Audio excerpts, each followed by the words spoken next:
Malam saudara, sederet isu dan newsmaker menggelinding bak bola liar sepanjang tahun 2025. Bukan tak mungkin, bahkan diprediksi sepak terjang mereka berikut isu yang diangkat akan terus mewarnai tahun 2026. Di 2025, program Kompas TV Dua Arah dan penggantinya Bola Liar menyorot demo tunjangan anggota DPR, lalu soal utang proyek WUSH warisan Presiden Jokowi yang dianggap sebagian kalangan jadi beban ekonomi dan politik Presiden Prabowo Subianto. Program makan bergizi gratis juga disorot luas karena marak kasus keracunan dan anggarannya yang sangat besar. Tak kalah panas, ada isu keaslian ijazah mantan Presiden Jokowi dengan tokoh sentralnya Roy Suryo dan Jokowi sendiri. Bola Liar hadir spesial kali ini mendatangkan para newsmaker untuk blak-blakan di depan para pemimpin redaksi di lingkungan KG Media, mengobrol dari hal yang paling serius dan dari sisi lain dari sosok mereka. Ada pula pengamat politik untuk mempertajam tangkapan isu terpanas di tahun 2025 maupun 2026. Saudara, inilah Bola Liar bersama saya, My Sister Tarikan. Sepanjang tahun 2025, sejumlah isu nasional menggelinding jadi bola liar. Sebagian besar diantaranya telah diulas tuntas, sering berlangsung panas di program Dua Arah dan penggantinya Bola Liar Kompas TV. Demo tunjangan DPR yang ditunggangi aksi rusuh dan memakan korban jiwa di sejumlah wilayah di tanah air. Salah satu isu terpanas yang masif diulas. Seharusnya pada saat itu sebelum itu terjadi memang seharusnya ada koreksi bahwa tunjangan itu hanya sekali saja diberikan, menerima aspirasi. Saya kira tuntutan tunjangan perumahan ini kan salah satu dari sekian banyak tuntutan yang disampaikan oleh publik. Ada banyak juga kegelisahan lain. Dari demo tunjangan DPR dan kerusuhan, isu menggelinding ke isu kriminalisasi aktivis. Aktivis Del Pedro Marhen dan Laras Faizati yang kini perkaranya disidangkan, dituding menghasut dan memprovokasi demonstrasi. Masalahnya di dalam perkara Mbak Laras ini, antara apa yang diposting dengan apa yang kita lihat dan kita rasakan, itu tidak ada dampak materialnya gitu. Ketika polisi menetapkan seseorang menjadi tersangka, tentunya mereka sudah memiliki bukti-bukti yang cukup. Ya? Pemberian abolisi Ketom Lembong dan amnesti ke Hasto Kristianto oleh Presiden Prabowo juga salah satu isu panas di 2025. Menuai polemik karena ada anggapan pemberian abolisi dan amnesti tak semata soal hukum, melainkan manuver politik terhadap lawan politik mantan Presiden Jokowi. Pengadilan Tom Lembong adalah peradilan sesat. Itu perintah Jokowi kah? Saya sudah jelasin tadi, ada lembaganya, itu putusan pengadilan. Penolakan Menteri Keuangan Purbaya Yudi Sadewa agar APBN dipakai menanggung utang proyek kereta cepat Jakarta-Bandung WUSH juga bergulir jadi bola liar. Publik pun menduga-duga ada keretakan hubungan antara Presiden Prabowo dan mantan Presiden Jokowi. Karena itu proyek-proyek atau program warisan Jokowi, saya kira ini akan menjadi beban bagi dirinya dan juga beban program nasional selanjutnya. Pak Jokowi retak dengan Pak Prabowo. Pak Jokowi pekong, pecah kongsi dengan Pak Prabowo gitu. Saya jangan-jangan itu bukan analisis, tapi keinginan hati ya. Pak Jokowi dekat dengan Pak Prabowo kan clear. Soal skenario hutang ini akan terus menjadi isu yang terulang, hit and run, kadang hilang, kadang timbul. Tapi karena ini juga menyangkut proyek mercusuar yang terkait dengan pemerintahan Pak Jokowi, saya kira ini akan terus diungkit oleh publik. Isu keaslian ijazah Jokowi jadi isu terpanas sepanjang 2025. Bergulir ke sana kemari dari laporan polisi, sidang perdata, hingga sidang sengketa informasi. Lengkap dengan perdebatan keras berjilid-jilid di media. Bola liar pun bergulir tak hanya soal hukum, tapi menggelinding jauh ke ranah politik. Ya memang kalau fakta harus dikatakan fakta, kalau tidak katakanlah tidak. Buktinya punya Pak Jokowi sudah diverifikasi oleh KPU lolos. Ditambah lagi diverifikasi oleh UGM, kampus yang mengeluarkan langsung, lolos juga. Tapi masih juga ada pihak-pihak yang masih mencoba untuk meragukan itu dan menuduh seakan-akan itu palsu. Berlanjutlah sampai ke soal retaknya sudah di 70%. Nah, termasuk yang ini tadi. Apakah hubungan Prabowo dengan Gibran itu adalah hubungan yang buruk? Sekarang ini saya yakin tidak. Jangan kita terjebak dengan sebuah hayalan bahwa pemerintah kita sedang terpecah nih. Jadi artinya bukan ada dalam biru-biru itu di balik Anda. Pak Jokowi pun itu tidak menyebut warna loh ya. Pak Jokowi pun dia tiba-tiba nyeletuk aja cuk warna biru. Ini konyol banget orang ini ya. Jadi apakah saya ngomong biru itu Demokrat atau Pak SBY? Anda ini ngaco. Kita mendorong, ya apalagi ini pejabat publik, untuk mendorong ya sudah kita harus selesaikan gitu. Selesaikan ijazah ini, persoalan polemik ijazah ini, dan melalui jalur hukum bila diperlukan gitu ya, karena itu jalur yang memang disiapkan oleh sistem demokrasi kita. Selesaikan polemik ini di publik sehingga ini tidak menjadi komoditas politik, tidak dimanfaatkan menjadi komoditas politik. Direktur Eksekutif Parameter Politik Indonesia Adi Prayitno menilai program prioritas Presiden Prabowo makan bergizi gratis tak hanya jadi isu utama sepanjang tahun 2025, namun juga akan terus disorot di tahun 2026. Jadi yang disorot dari MBG adalah hal-hal yang teknis seperti keracunan. Tentu yang kedua adalah dananya yang cukup fantastis. Karena konon di 2026 ini kan kurang lebih ada sekitar 200 atau 300 triliun yang pada saat yang bersamaan di sektor yang lain juga membutuhkan perhatian yang cukup serius. Misalnya soal bagaimana recovery di Sumatera yang dalam banyak hal beberapa waktu yang lalu berharap supaya misalnya dana MBG kemudian sedikit di stop dan kemudian dialihkan. Membuka tahun baru, isu dan tokoh bakal silih berganti di panggung nasional. Sebagian isu nasional sepanjang 2025 akan pupus dengan sendirinya. Namun, sebagian lainnya diprediksi akan tetap menggelinding di tahun 2026 bersama isu-isu baru. Selain isu, sejumlah tokoh di balik narasi dan peristiwa yang menyertai berpeluang tetap akan jadi newsmaker sepanjang tahun 2026.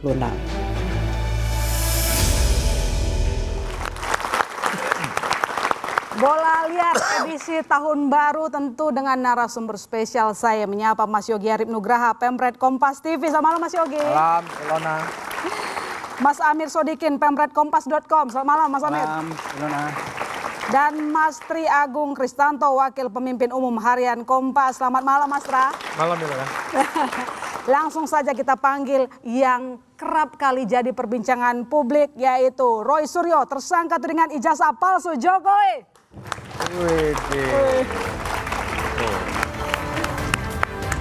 Saya selaku pemusik hari ini. Oh, pemusik. Iya. Bawahnya besar sekali ya. Apa ini isinya? Isinya, loh ini tulisannya apa? Keyboard. Oh, hari ini mau karaokean? Tulisannya. Tulisannya. Jadi biar orang bingung. Biar mas-mas itu juga bingung. Katanya dulu fotografer, kok sekarang jadi pemusik gitu loh. Multi talent gitu. Mas Amir, ya. Kita datangkan salah satu sosok yang paling banyak muncul warawiri di televisi, termasuk Kompas TV. Ya. Kalau di kompas.com sendiri bagaimana melihat kasus ijazah Jokowi yang dimana berkaitan dengan Roy Suryo? Aduh, sebenarnya ya saya akui ya capek Mas Roy ikutin itu. Iya. Jadi gini. Saya juga capek. Tapi penonton nggak capek. Iya, makanya tadi saya deg-degser mau lihat ini apa sebenarnya. Apakah ini keyboard ataukah simsalabim? Oh, apa itu? Saya sih percaya pasti bukan keyboard. Karena saya tahu Mas Roy tidak main musik. Dan tidak bisa musik. Iya Mas, jadi ini salah satu yang mungkin nanti ada hubungannya, jadi saya bawa.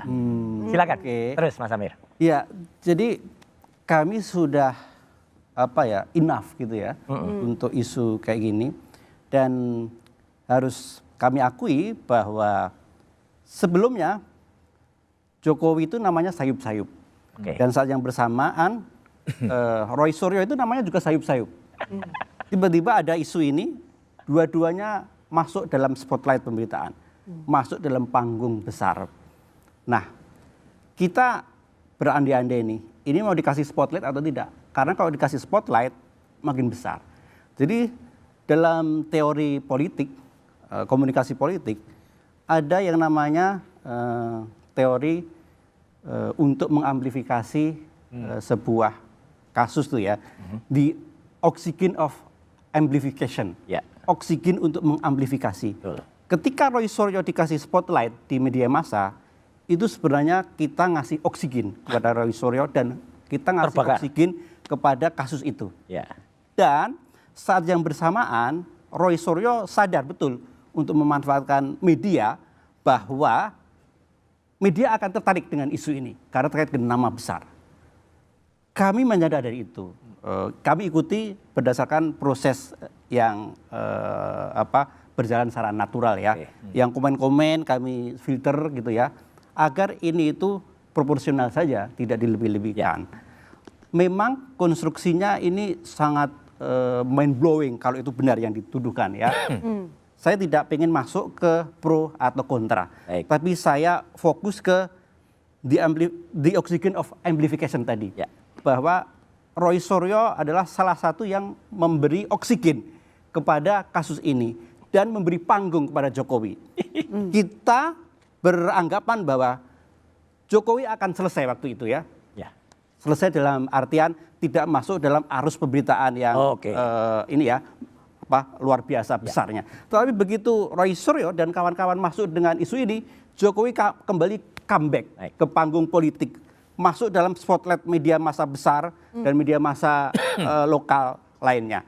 Nah, inilah yang saya khawatirkan. Roy Suryo dan kawan-kawan itu memberi oksigen bagi seseorang yang tampil bukan karena misalnya ya prestasi atau apa. Ada hal besar yang perlu misalnya dipersoalkan gitu ya. Entah itu terkait dengan konstitusi, entah terkait dengan misalnya dulu bagaimana kebijakan-kebijakannya dulu dibangun seperti itu. Nah, kami mengkhawatirkan isu-isu yang urgen untuk kepentingan berbangsa ini akan kabur, akan kalah oleh hal yang sifatnya tadi secara administratif, politik dan secara legalitas hukum itu bisa kita simak akhir-akhir ini. Dan dua-duanya ini dapat panggung nih. Nah, tinggal gimana kita ngerem nih Mas Roy Suryo.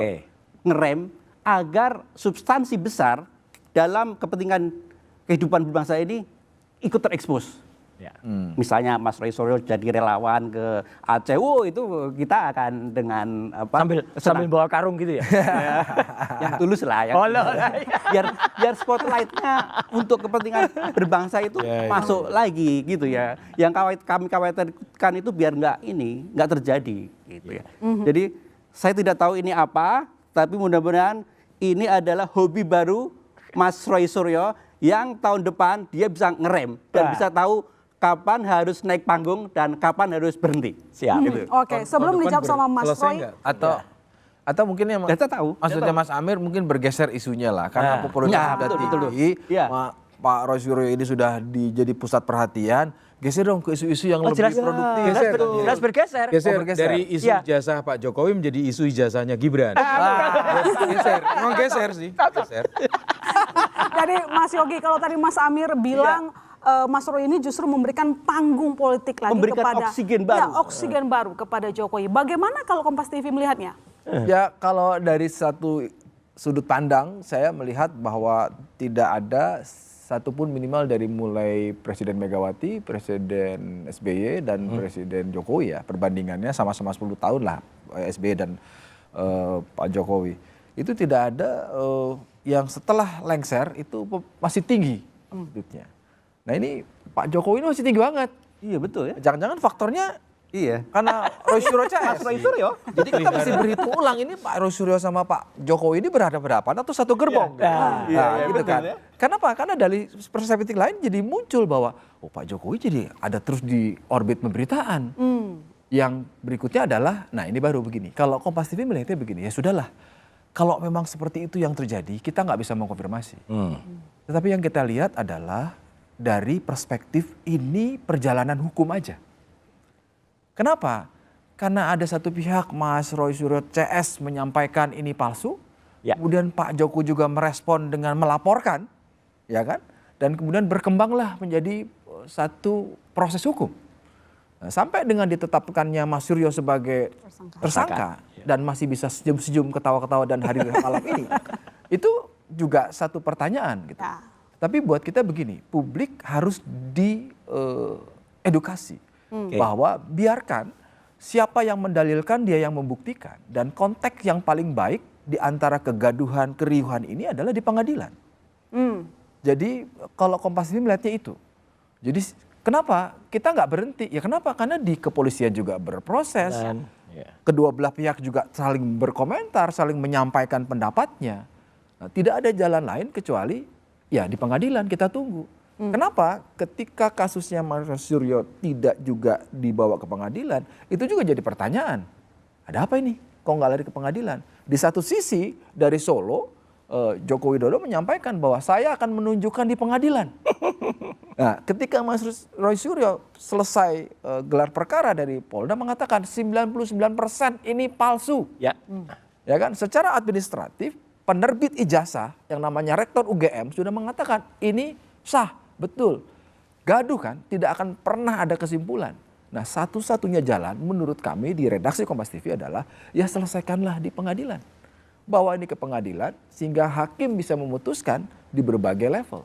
Di situ kemudian kita mengedukasi bahwa mau palsu atau mau asli, biarkan putusan pengadilan. Hari ini biarkan menjadi panggung-panggungnya para pihak, panggungnya Roy Suryo CS dan panggungnya Joko Widodo CS. Saya kira itu.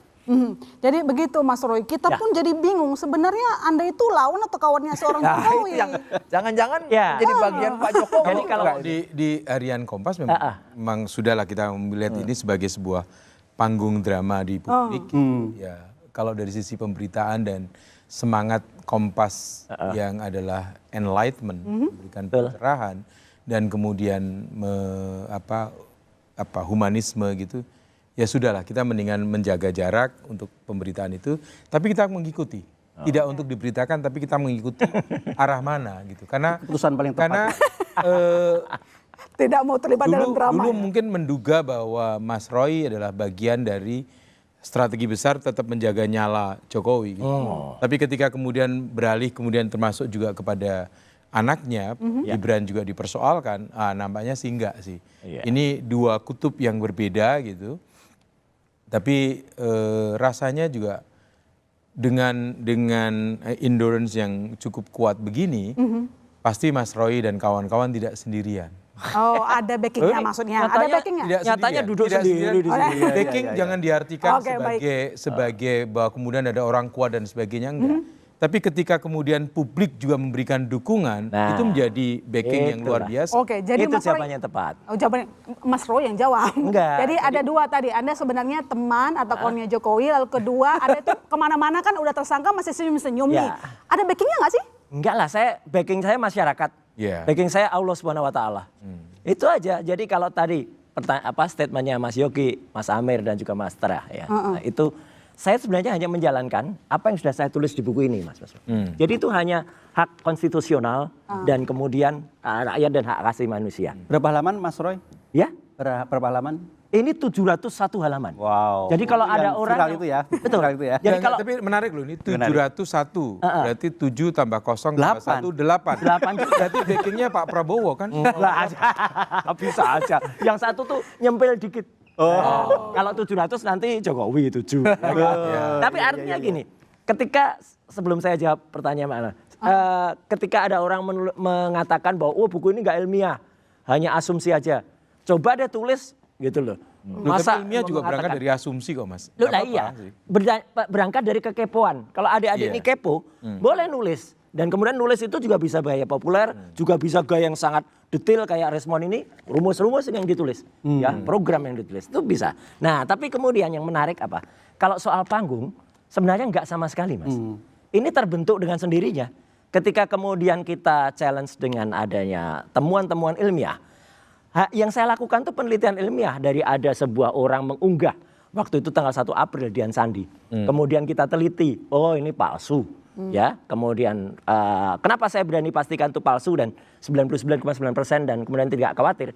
Karena Dian Sandi mengatakan, Mbak Alona, dia mengatakan itu asli.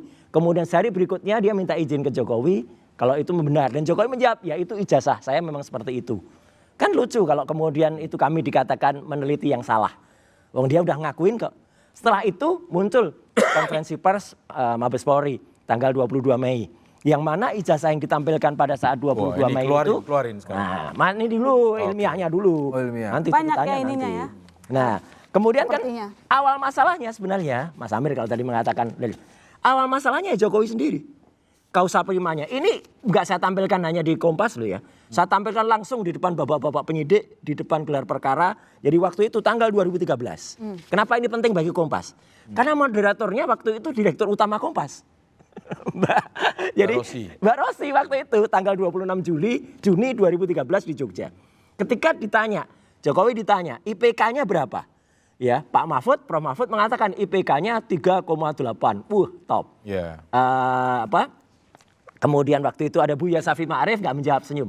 Jokowi menjawab, Mas Yogi, IPK-nya adalah 2 kurang, nggak sampai 2. Lah itu kita sebagai mahasiswa, mantan mahasiswa, pasti berpikir IP 2 kurang kok bisa lulus ya? Kalau Mas Roy, IP-nya berapa IP-nya? Saya IP-nya 2,7, memang nggak sampai 3. Dari Visipol? Dari Visipol. Ya, saya ngakuin nggak sampai 3. Tapi masih masuk waktu itu kalau menjadi dosen masih masuk. Waktu itu IP 3 itu susah sekali, nggak kayak adik-adik sekarang. Jauh lebih mudah. Loh, iya. Mereka juga susah, Mas. Oh susah, tapi artinya sekarang itu kemungkinan untuk mencari referensi jauh lebih gampang. Nah, ketika Dian Sandi kemudian, saya teruskan yang tadi, menampilkan unggahan seperti ini, kemudian bahkan dikoreksi oleh orang yang kemudian sempat bohong di depan publik ya, gitu namanya Andi Aswan. Itu kemudian kita bandingkan juga dengan yang sudah ditampilkan Mabes Polri. Mas, semuanya dan semua audit. Masa seperti ini dikatakan identik sih? Ini orang mata awam saja sudah bisa melihat. Yang di sebelah kanan ini fotokopi, ada lipatannya di tengah. Yang di sebelah kiri ini berwarna, kemudian logo UGM-nya juga beda. Ya, yang satu lebih lebar, yang satu lebih kurus ya. Kok kayak gini identik?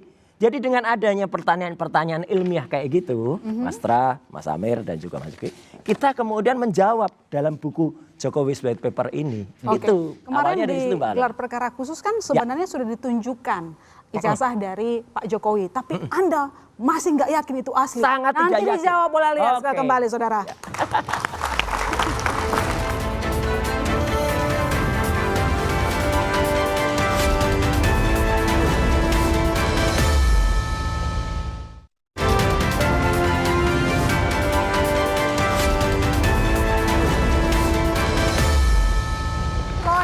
Mau UGM, gelar perkara khusus sampaikan ijazah Jokowi, Anda tetap tidak percaya bahwa ijazah Jokowi itu asli.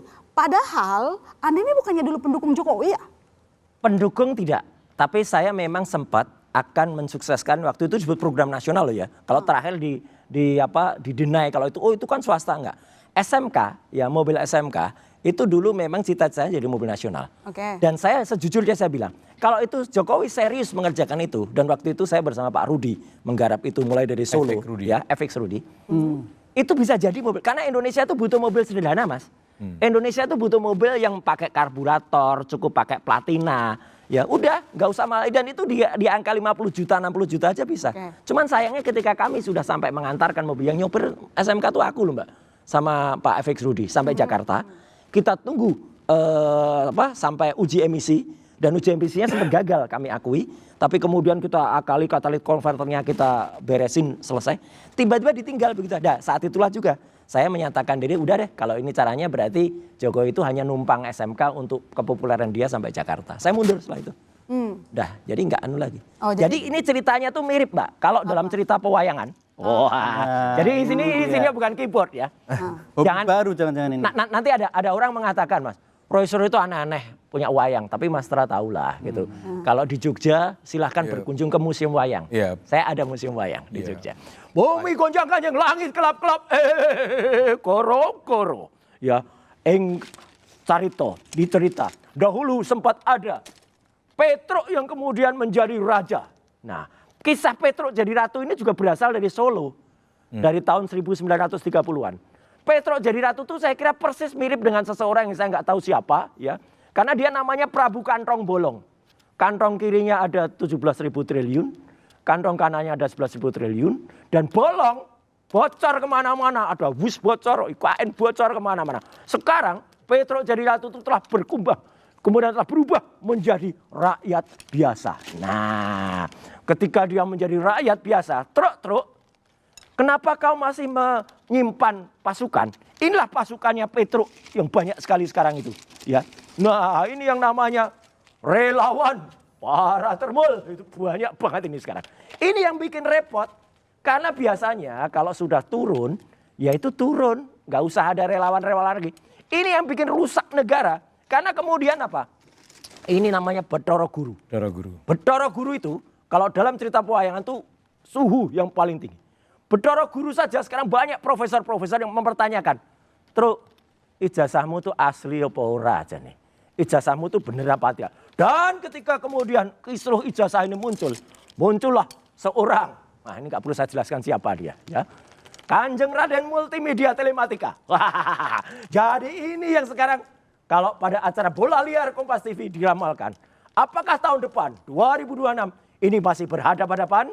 Tergantung. Kalau Petruk masih mengajak gajah-gajahnya.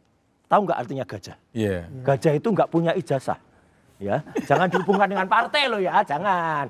Maka ini masih akan terus naik dan kemudian bumi makin gonjang-ganjing dan Indonesia nanti akan bahaya kalau dia masih belum jujur dan belum bersifat negarawan. Selesai. Oke, baik.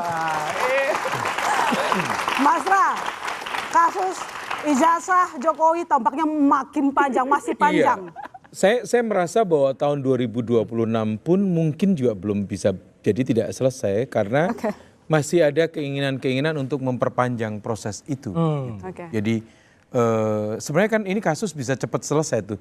Kepolisian segera memproses mau Mas Roy yang diadili maupun ijazahnya yang diadili. Ya. Itu soal kemauan yang saja. memperpanjang Mas Roy atau lawannya? Nah. Ya bisa saya kira Mas Roy pasti pengen cepat selesai kalau Mas Roy gitu.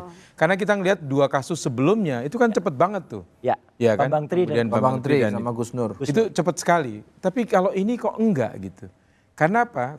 Karena sudah mengarah pada substansi. Tapi Mas Roy tadi dengan wayangnya, saya kira Mas Roy harus belajar lebih dalam lagi. Siap. Kenapa? Karena wayangnya dilambangkan Petruk tadi nggak cocok. Saya harus menyebutkan ketika setahu saya ketika Pak Jokowi menjadi presiden, maka beliau menggunakan lambang wayang sebagai call sign-nya, namanya Kresna. Ya, Kresna. Dan kemudian itu menjadi call sign-nya Pak Jokowi dan Pak Jokowi sangat mengagumi Kresna sehingga pada tanggal 2 Agustus 2019 Pak Jokowi ketika masuk pada periode kedua menggelar wayang kulit di istana judulnya Kresna Jumeneng Ratu. Ya. Dan itu sangat simbolik buat mereka yang belajar Jawa. Oke, baik. Kalau Mas Yogi gimana? Outlook 2026, kasus ijazah Jokowi masih akan terus menghiasi layar kita, selesai di pengadilan apa enggak? Ya, satu harus selesai di pengadilan. Kenapa? Karena kasus ini bukan hanya bicara soal Roy Suryo dan Joko Widodo. Tetapi ini sudah melibatkan institusi negara. Kepolisian terlibat, memproses mulai dari penyelidikan sampai penyidikan, bikin gelar perkara. Itu kan satu hal. Yang berikutnya adalah ini sudah melibatkan juga publik. Publik sudah tahu informasi ini. Satu-satunya jalan adalah selesaikan di pengadilan. Ya. Jadi dalam konteks ini Mas Roy Suryo pasti percaya diri. Saya pasti bisa membuktikan. Nah berikutnya ya biarkan ini sebenarnya pengadilan yang akan membuktikan. Nah itu yang mesti kita kontrol sebetulnya. Ya. Kalau ternyata ada yang ngerem di tengah kok nggak segera P21, nggak segera dilimpahkan, kan patut juga dipertanyakan. Dan itu biasa saja dikerjakan oleh media. Nah jadi bahwa kebetulan ini menjadi seru karena ada seorang Roy Suryo yang dengan segala macam fenomenanya memunculkan macam-macam. Kan kita tahu Mas Roy Suryo ini kan rame di publik mulai dari Menpora. Ya kan nyanyi Indonesia Raya salah, ya kan? Tapi Mas Roy Suryo masih bisa ketawa-ketawa. Oh iyalah.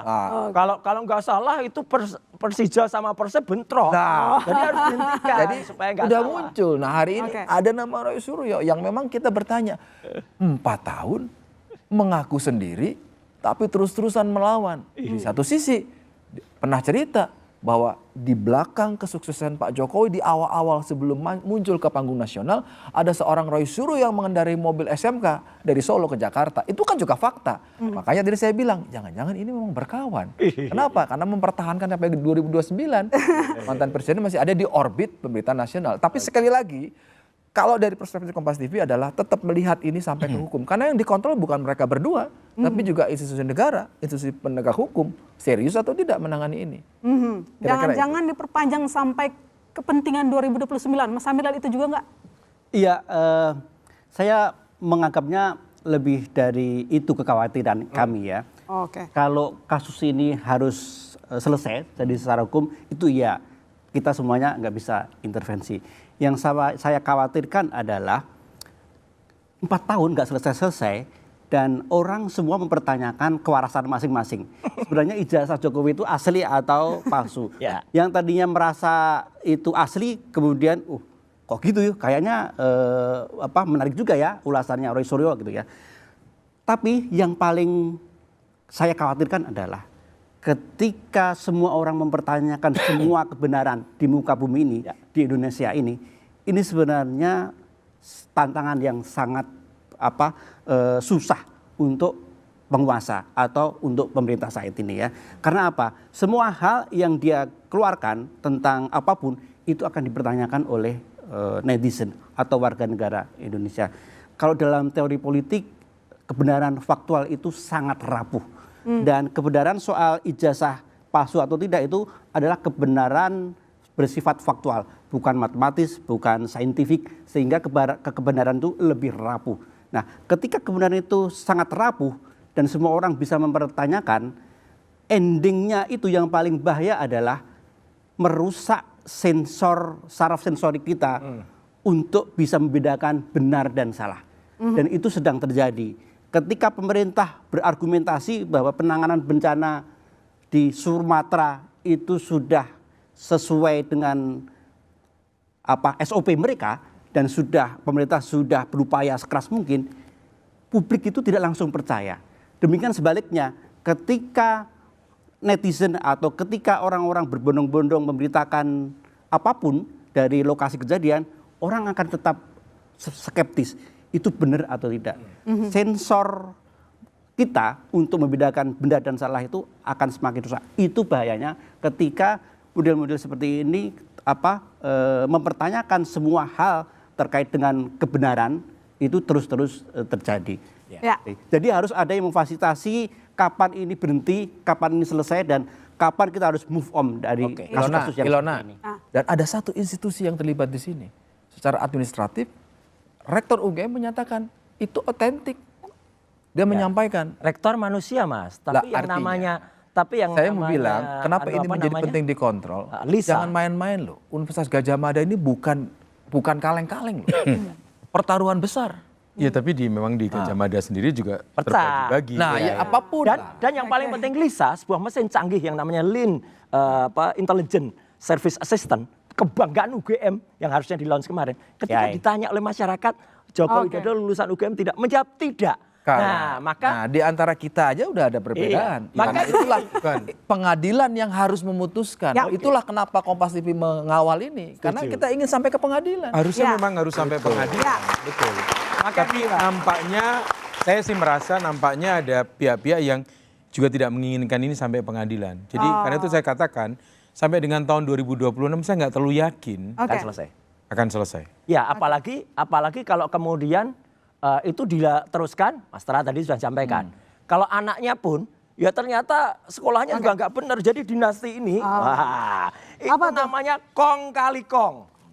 Kong kali kong itu dulu ada seorang paman yang kemudian memberikan jalan dengan keputusan MK 90, ya. Ini kalau teman-teman nanti lihat bulan Maret banyak nih kaleng bergambar ini. Ya bayangin aja nih kong kali kong. Ya gitu. Tapi dan terus bahayanya Mbak. Jadi kalau propertinya siap banget kayaknya.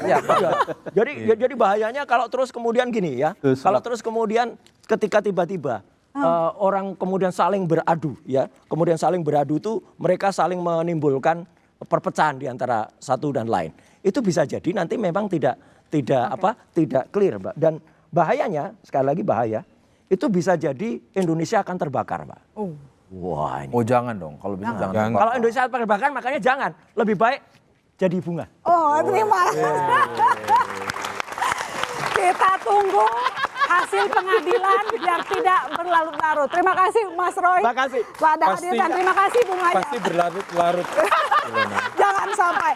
Dan saudara, ada satu lagi newsmaker paling diperbincangkan sepanjang tahun 2025.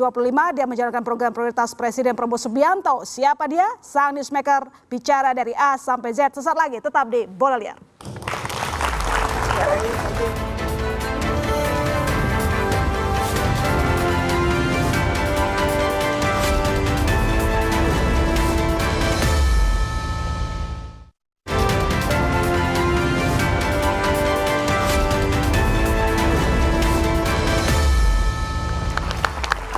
Ya, Anda kembali menyaksikan Bola Liar. Sejumlah isu kami pantau selama 1 tahun, salah satunya terkait dengan makan bergizi gratis. Saya tanya ke Mas Yogi dulu, Mas Yogi, bagaimana kita melihat makan bergizi gratis merupakan proyek prioritas dari Presiden Prabowo Subianto. Namun sejalannya waktu ada aja kendala, ada kritik dari luar, tetapi pemerintah memastikan bahwa program ini harus tetap jalan.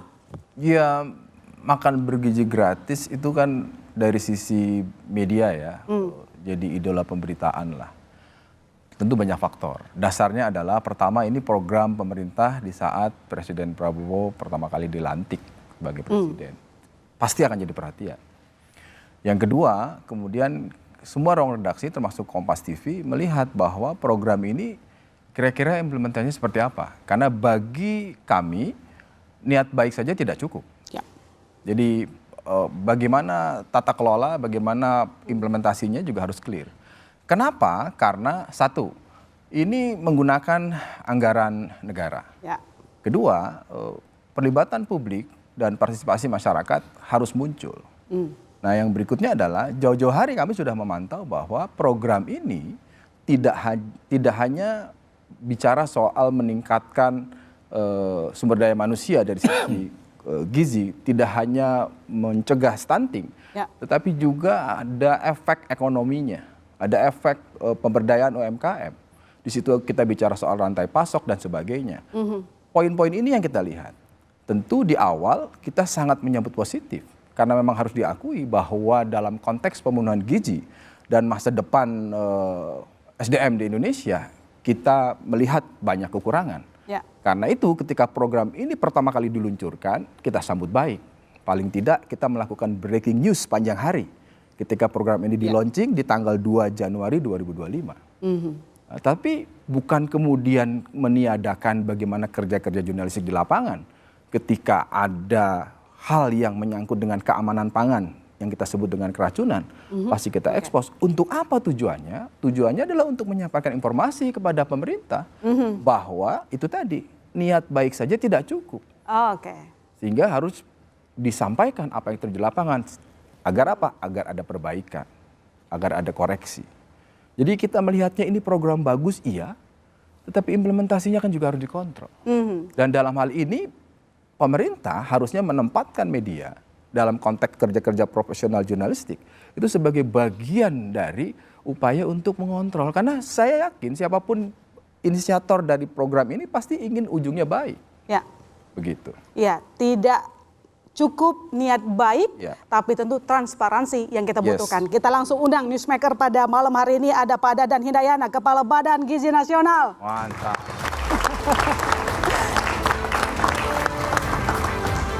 Halo Pak, terima kasih.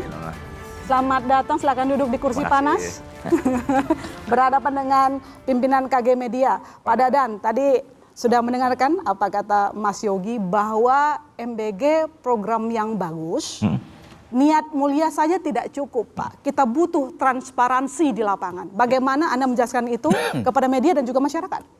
Ya, saya kira sekarang salah satu program yang diketahui banyak orang, bahkan semua orang terlibat, program MBG. Bahkan sekarang itu ada fenomena di Lumajang. Ada satu desa, masyarakatnya berembuk 60 orang iuran membangun SPPG. Yang pertama. Satu lagi ada ketika SPPG harus berdiri, kemudian di belakangnya ada kandang kambing. Dan itu kan tidak boleh. Nah, sekarang masyarakat berembuk, ini di Lumajang juga. Kemudian sepakat dan berani mengeluarkan uang untuk memindahkan kandang kambing dibanding menolak SPPG. Kenapa begitu? Karena mereka sekarang sudah tahu, satu SPPG berdiri, maka 50 orang bekerja. masyarakat sekitar. Kemudian 15 supplier dibutuhkan, mulai dari beras, minyak, telur, ayam, daging, bumbu, dan lain-lain, sayuran dan buah. Setelah itu, seluruh produk di daerah itu bisa dibeli. Karena satu kali makan saja butuh 200 kg beras kan. Oke. Kalau masak lele itu 3.000 lele, dan itu butuh 2 kolam bioflok. Jadi masyarakat sudah tahu bahwa dia di situ nanti bisa membangun kewirausahaan. Sekali ngasih makan pisang itu 3.000 pisang. 3.000 pisang itu berapa sisir? Tahu nggak Mbak Ilona? Berapa Pak? Itu 150 sisir. Jadi kalau melihat di Bogor, di Sentul gitu, 150 sisir bergantung. Yang beli mungkin di hari-hari biasa hanya 2-3 orang. Sekarang satu SPG itu 150 sisir bisa diambil. Dan itu kan kalau disusun dalam sebuah tandan itu kan 15 tandan. Atau satu pohon satu tandan itu 15 pohon. Jadi satu kali ngasih makan pisang, itu 15 pohon pisang harus ditebang di hari itu. Kalau kita ngasih makan sapi, daging sapi, di Warung Kiara saya tahu karena saya palat proyeknya di sana udah 2 tahun di sana. Itu makan daging sapi itu setahun sekali ketika Idul Adha. Nah sekarang dimakan bergizi minimal 3 kali sebulan. Satu kali ngasih makan daging sapi, 1 ekor sapi harus dipotong. Jadi yang di NTT sekarang sudah memprediksi Idul Adha mungkin sapi akan naik. Apa? Karena permintaan untuk SPG kan banyak ya. Sekarang sudah ada 18.200 SPG. Kalau Badan Gizi perintahkan nanti di Idul Adha masak daging sapi sama-sama, itu 18.200 sapi harus dipotong hanya untuk memberikan makan bergizi. Oke, ini berarti Pak Dadan mau menggarisbawahi program makan bergizi gratis itu mendorong perekonomian daerah dan Indonesia begitu. Tapi gini Pak Dadan, nanti dulu, aku dulu yang nanya. Jadi program MBG ini tadi yang disampaikan sebelumnya, niatnya baik itu nggak cukup, kita butuh transparansi. Pak Dadan sendiri pasti punya catatan, banyak problem di lapangan, dan salah satunya ini saya ke Mas Tra, kalau gitu. Mas Tra, di hari libur nanti anak-anak tetap bisa menerima MBG katanya. Ini bagaimana kita redaksi melihat kan anak-anak libur, kenapa MBG tetap harus disalurkan? Penting atau tidak menurut Tapi libur kan tetap butuh makan anak-anak. Ya butuh sih, tapi kalau misalnya orang liburan, misalnya orang rumahnya nggak ada. Ya itu mekanisme distribusi kan. Yang pasti teman-teman di Badan Gizi sudah mengaturnya kayak apa. Ya kalau misalnya nggak bisa dijangkau mungkin diganti mentahan aja. Aja kita gitu. Program makan bergizi gratis bukan program tapi mentahan. Gini Pak Dadan dan Ilona, saya setuju dengan Mas Yogi tadi. Tapi buat saya MBG itu adalah program pemerintah yang paling transparan menurut saya. Kita tahun depan bisa melihat dengan benar atau tidak benar itu dijalankan. Karena MBG menurut saya bukan hanya sekedar makan bergizi gratis, tapi MBG itulah membuat bocah-bocah gemuk. Membuat bocah-bocah gemuk itu tapi gemuk sehat gitu. Indikatornya gemuk berarti Mas. Ya indikatornya gemuk. Tahun depan 2026 kita lihat apakah anak-anak yang dulu stunting, anak-anak dulu yang kurang gizi, setelah menikmati MBG itu mereka jadi gemuk atau enggak? Jangan sampai Pak Dadan, kemudian MBG-nya berubah jadi MBO. Membuat bocah-bocah obesitas. Itu sama bahayanya juga. Jadi menurut saya ini adalah program yang paling terbuka sebenarnya ngukurnya. Publik bisa melihat apakah anak-anak ini sekarang menjadi gemuk sehat. Ya. Jadi MBGS Pak, gemuk dan sehat. Ya. Jadi itu yang kita lihat. Tahun depan lihat kayak apa. Gitu.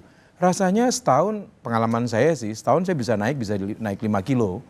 Jadi begitu saya pengalamannya Mas Tra. Jadi kita lihat itu paling terbuka loh Pak ya. Karena kalau sampai kemudian nanti berapa juta anak ini ternyata masih tetap stunting, masih tetap jejak kurus, sudah diberikan MBG, Pak Dadan langsung kelihatan tuh. Gagal. Kurang berhasil. Oh kurang berhasil. Dinaikkan lagi supaya kemudian artinya menunya juga harus dievaluasi. Menunya apakah betul-betul bergizi atau tadi membuat sehat atau enggak. Mitranya juga dievaluasi gitu lah Mas Tra. Iya. Mas Pak Dadan, jadi gimana? Kenapa saya jelaskan liburan masih di hari libur dikasih ya. Kita kan menyasar utamanya ibu hamil, ibu menyusui anak balita. Mereka kan tidak sekolah. Mereka butuh makan tiap hari. Dan jangan lupa 1.000 per hari pertama kehidupan. Ini adalah golden time. cuma 1000 hari. 1000 hari itu yang akan membuat seperti adik-adik sekarang berdiri jadi pakai jaket. Karena disitulah stunting diatasi, kecerdasan didorong supaya otaknya berkembang dengan baik. 1000 hari pertama. Jadi kita tidak akan stop untuk memberi makan ibu hamil, ibu menyusui, anak balita. Karena Pak Presiden itu memikirkan anak-anak mulai dari dalam kandungan. Kecerdasan itu dihasilkan ketika 1000 hari pertama kehidupan. Dan kalau kita stop memberi makan, golden time-nya pendek, ini akan lewat, kita khawatir. Jadi yang utama adalah bagaimana ibu hamil, ibu menyusui, anak balita tetap mendapatkan manfaat. Nah, kemudian bagi anak sekolah, itu opsional. Bagi yang ingin datang ke sekolah, ketika delivery-nya ke sekolah, silakan ambil. Karena kita hanya boleh mengirim maksimal 4 hari, ya kan? Kalau yang mau liburan silakan liburan, karena itu kan artinya menunjukkan kemampuan orang tua yang tinggi kan. Tapi jangan lupa di desa-desa anak-anak nggak kemana-mana kalau liburan. Dan kemudian kita sedang memikirkan sistem delivery-nya tidak ke sekolah, tapi bisa saja di kampung-kampung itu mungkin ada 1 RT atau 1 RW, anaknya 10, ya itu titiknya di situ nanti diambil. Jadi sama seperti kita mengirim ibu hamil, misalnya anak balita, dari SPPG dikirim ke posyandu. Nah dari posyandu nanti sama kader dikirim, kalau kadernya penerima manfaatnya datang ke posyandu, dibagi di posyandu. Kalau mereka tidak datang dikirimlah ke rumah masing-masing. Untuk menunjukkan juga bahwa kita tahu by name by address penerima manfaat itu. Oh, ini beri pencatatan ulang lagi lebih matang begitu. Sama ini kan Saya kira nanti yang akan memiliki data paling lengkap adalah Badan Gizi Nasional. Oke, baik. Itu kayak Kompas. Jadi mungkin Badan Gizi Nasional bisa kerjasama dengan sirkulasi Kompas. Ketika liburan, koran-koran Kompas yang mestinya diantarkan ke rumah pelanggannya, karena dia libur, dia kasih alamat, kita kirim ke tempat itu. Tempat dia libur. Jadi, kerjasama kita bisa, Pak. Jadi BGN belajar sama Kompas ya? Oh iya. Atau salah pikirnya sama. Oh ya. Baik, Mas Amir, soal pemberitaan MBG kita kan cukup rajin karena ini berkaitan dengan anggaran sangat besar ke program ini. Jadi sentimen pembaca Kompas.com selama ini seperti apa ke program MBG dari A sampai Z, termasuk yang baru ini banyak menimbulkan pertentangan ya di publik soal MBG tetap dikirim saat anak-anak libur. Iya ya, sebenarnya sentimennya itu masih mengarah ke pengkritisan bagaimana MBG itu terutama dikelola, terutama dari level dapur itu ya, kita sudah tahu lah, ada aja ya kasusnya ya. Nah sebenarnya kita pengen bahwa transparansi yang disebutkan Mas Yogi tadi betul-betul bisa diimplementasikan di level BGN sampai ke bawah dengan perangkat-perangkat yang sudah disiapkan sama BGN. Saya pasti sudah ada di BGN Pak ya. Misalnya tim investigasi itu sudah ya Pak ya kebentuk ya. Nah akan sangat menarik kalau hal-hal yang terkait dengan misalnya peristiwa entah itu keracunan atau peristiwa komplain dari masyarakat atau mungkin rame di medsos, itu tuh dari BGN ada tim yang merespon dan kemudian highlight ini ke misalnya minimal laporan ke nasional, dan itu ketika ada media yang bertanya mengkonfirmasi itu BGN harus ready, siap untuk ditanya misalnya terkait kasus ini bagaimana penyelesaiannya. Oh ya, berdasarkan investigasi kami bla bla bla. Itu sebenarnya yang ekspektasi kami. Agar apa? Agar hal-hal yang sudah dilakukan oleh BGN itu kami tahu dan kami bisa memberitakannya. Kalau nggak kayak gitu, hak masyarakat atas informasi terkait good governance-nya BGN yang sedang dijalankan, dan setiap saat atau setiap hari bahkan setiap menit itu misalnya berubah, diperbaiki atau misalnya ada modifikasi dan itu menuju ke arah yang lebih baik, itu terinformasi dengan baik. Dan sekarang memang belum terinformasi dengan baik. Itu yang membuat sentimen itu lebih ke negatif. Sebenarnya lebih ke bagaimana menginformasikan ini ke publik. Karena beberapa hal sensitif misalnya terkait dugaan keracunan misalnya, atau dugaan dia mengelola SPBG yang tidak proper. Walaupun dia proper, ketika ada wartawan misalnya datang, SPBG itu takut. Karena takut dikerjain, ya kita paham lah ya, terutama di daerah ya Pak Dadan ya. Banyak hal-hal yang bisa istilahnya cari-cari perkara di SPBG. Kami paham dari sisi itu ya.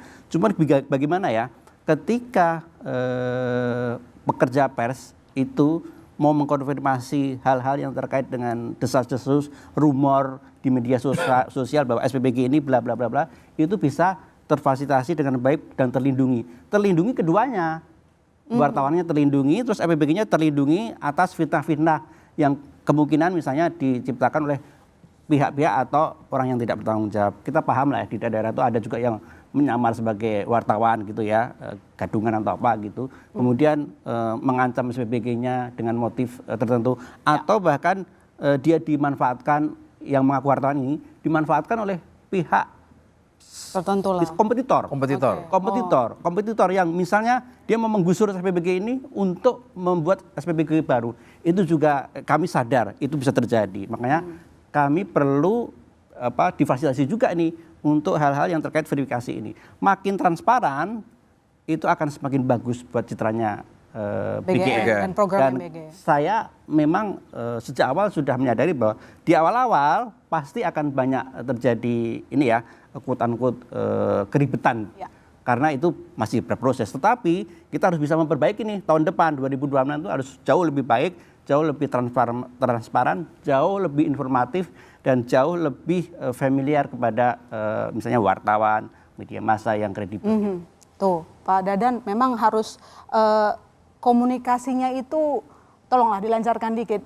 Kayak ngumpet-ngumpet aja gitu kelihatannya. Sekarang apa sih isu yang tidak dijawab oleh Badan Gizi Nasional? Tapi ini kita masih butuh nih Pak Kadam. Bahkan satu-satunya kementerian yang memiliki atau badan memiliki sahabat gizi 127 24 jam tanya apa saja hanya Badan Gizi Nasional. Pak Dadan main golf aja sudah dijawab sama Dadan ya. Ya kan? Itu appreciate ya. Satu-satunya badan yang memiliki ya itu bagian pelaporan sahabat gizi 127 24 jam tanya apa saja silakan.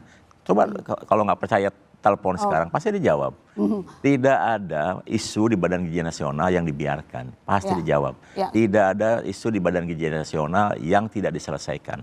Kita tahu ya, September itu kasus kejadian gangguan pencernaan di SPPG itu ada 67, naik ke 85 di Oktober, turun 40 di November. Itu artinya kan diselesaikan. Sampai hari ini sudah 23 hari, masih tersisa 5. Ya kan, target kita nanti tanggal 8 kita akan mulai di tahun 2026 tanggal 8 0 kejadian karena sudah kita selesaikan. Dan pegawai kita, petugas kita semakin lama semakin terampil, semakin sadar, semakin disiplin, semakin tahu juga apa penyebab masing-masing kejadian tersebut. Contoh di Jogja ya. Kepala Regional Jogja itu tahu, begitu satu komponen bumbu dibuang, itu tidak pernah kejadian lagi. Jadi artinya ada satu komponen itu saja yang bisa menyebabkan anak-anak itu 12 jam setelah mengkonsumsi mengalami gangguan pencernaan. Setelah dibuang hilang, 0 kejadian sekarang. Baik, Pak Dadan, di Jawa Barat saja yang biasanya 20, 22, sekarang sampai tanggal 23, tersisa 1 kejadian di Jawa Barat. Anda memastikan semua ditindaklanjuti, tapi tadi karena Pak Dadan yang bilang sendiri bahwa semua dijawab, tadi disinggung sedikit sama Mas Samir, katanya Bapak kan main golf kemarin. Bisa dikonfirmasi Pak, itu main dalam rangka apa ya? Yang viral Pak? Dari tahun 2007 sudah main golf. Jauh sebelum saya jadi pejabat. Dan saya itu kenapa main golf? Karena satu-satunya olahraga yang dibolehkan oleh istri ya golf. Saya berusaha main bulu tangkis, disembunyikan raketnya. Saking sayangnya istri saya sama saya karena takut kan. Nah kemudian di olahraga saya itu tinggal golf, jalan kaki sama fitness. Itu yang bisa saya lakukan. Dan kemudian saya kenapa bisa main golf? Karena saya kan dosen ya. Jadi ketika main golf tidak hanya sekedar main golf, tapi juga memvideokan orang-orang main golf. Jadi saya sebetulnya disebut di antara golfer itu coach. Gitu. Tapi soalnya gini Pak, ada yang kait-kaitkan bencana Sumatera dengan kok ini kepala BGN main golf. Ya kebetulan pada tanggal 14 Desember itu sebetulnya agenda rutin kita setiap tahun ada PGIPB Championship di setiap tahun karena kita kan berkumpul ada sekitar 400-600 orang alumni IPB yang selalu bersilaturahmi. Nah kebetulan tanggal 14 itu mengadakan turnamen charity.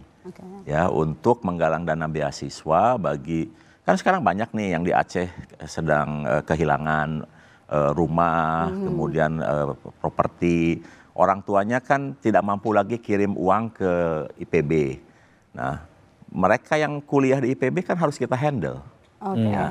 Harus kita kasih makan juga karena mereka kan sudah tidak dapat kiriman dari orang tuanya di sana kan. Kemudian biaya kelanjutan pendidikannya juga harus ada. Alhamdulillah kita kemarin itu bisa mendapatkan 250 juta untuk beasiswa itu, dan kemudian 200 juta untuk dikirim ke Aceh. Nah, sekarang tim kita sudah ada di Aceh, bahkan mungkin di Aceh itu, kalau Mbak Ilona ke sana, cari internet, itu internetnya Starlink yang disiapkan oleh PGIPB ke turnamen kemarin di Sentul itu. Berapa Pak tadi total kekumpul charity-nya? Kepo? 450 juta. 450 juta. Sekarang sudah jadi 550 karena sudah ada tambahan 100 juta yang dikirim ke Aceh. Jadi sekarang 250 juta untuk menghandle mahasiswa-mahasiswa yang kena dampak. Kemudian 300 juta sudah kita kirim ke Aceh dan itu menjadikan starting untuk menjadi posko recovery di Aceh nanti. Oke. Baik, saya Mas Yogi, Kompas TV yang tadi disinggung Mas Yogi juga kan, kita breaking news dari awal memantau program MBG ini. Tapi sepanjang hampir setahun ini ya, kita akan tutup tahun, apa yang paling dilihat oleh masyarakat, outlook-nya paling disorot oleh masyarakat? Ya sekali lagi ini soal keamanan pangan. Banyak kasus keracunan Pak di beberapa daerah. Yang paling heboh itu kan di Bandung Barat, Kabupaten Bandung Barat. Saat itu kita breaking news harian dan kita concern betul. Nah, sehingga saat itu kerja kami adalah segera mencari ruang-ruang konfirmasi. Kenapa ini terjadi? Tapi begini, ada satu hal yang paling penting bagi kami adalah Pak Dadan, ketika kita tahu atas apa yang terjadi di tahun 2025, tentu hal-hal yang negatif. Dan itu kan sudah diprediksi. Yang paling penting adalah apa yang akan dilakukan dan antisipasi apa yang akan disiapkan oleh BGN untuk tahun 2026 agar apa yang terjadi di 2025 tidak terulang. Itu paling penting. Yang kedua, kita harus paham kalau ada kekhawatiran dari para orang tua. Karena bagaimanapun satu peristiwa di sebuah daerah diberitakan kemudian anak keracunan menimbulkan ketakutan. Itu tidak bisa dihindari. Ketakutan orang tua, ketakutan masyarakat yang seharusnya mereka menerima dengan baik karena terjadi keracunan kepada anak-anaknya, itu juga harus dijawab, Pak. Karena itu kami selalu concern itu. Kenapa? Setiap ada kejadian keracunan di berbagai daerah, apalagi kami setiap hari ada pemberitaan itu kami selalu bilang cross check dulu. Cek dulu. Jadi saya apresiasi kalau sekarang BGN sudah merespon, sudah memberikan jawaban, bahkan ada tim investigasi kenapa hal ini bisa terjadi. Tim investigasi satu hal, tetapi kemudian hasil dari investigasi itu juga penting disampaikan, Pak.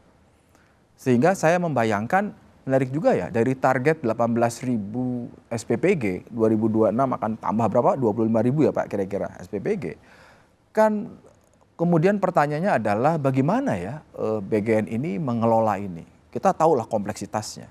Tetapi kita juga boleh berharap bahwa karena ini dibiayai oleh negara, karena ini menjadi program prioritas dari Presiden, tentu pelaksanaan juga harus prioritas.